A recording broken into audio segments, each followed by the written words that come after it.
Chapter 3. For behold, the Lord of hosts, takes away from Jerusalem and from Judah supply and support, the whole supply of bread and the whole supply of water, the mighty man, the man of war, the judge, the prophet, the diviner, the elder, the captain of 50, the honorable man, the counselor, the skilled craftsman, and the clever enchanter. I will give boys to be their princes, and children shall rule over them. The people will be oppressed, every one by another, and every one by his neighbor. The child will behave himself proudly against the old man, and the base against the honorable. Indeed, a man shall take hold of his brother in the house of his father, saying, You have clothing, you be our ruler, and let this ruin be under your hand. In that day he will cry out, saying, I will not be a healer, for in my house is neither bread nor clothing. You shall not make me ruler of the people. For Jerusalem is ruined, and Judah is fallen, because their tongue and their doings are against the Lord, to provoke the eyes of his glory. The look of their faces testify against them. They parade their sin like Sodom. They don't hide it.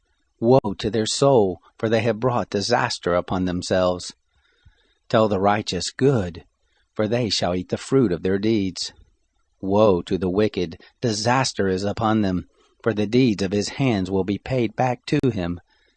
As for my people, children are their oppressors, and women rule over them. My people, those who lead you cause you to err, and destroy the way of your paths. The Lord stands up to contend, and stands to judge the peoples. The Lord will enter into judgment with the elders of his people and their leaders. It is you who have eaten up the vineyard. The spoil of the poor is in your houses. Do you mean that you crush my people, and grind the face of the poor, says the Lord of hosts?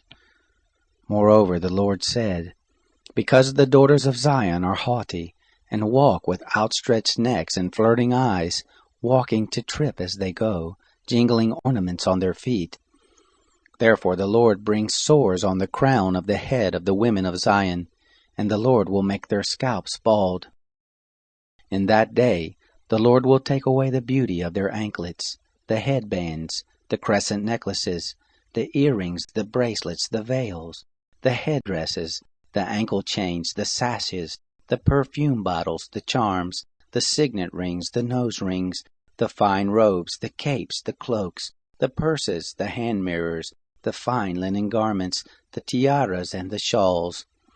It shall happen that instead of sweet spices there shall be rottenness, instead of a belt, a rope, instead of well-set hair, baldness, instead of a robe, a girding of sackcloth, and branding instead of beauty. Your men shall fall by the sword, and your mighty men in the war. Her gate shall lament and mourn, and she shall be desolate, and sit on the ground.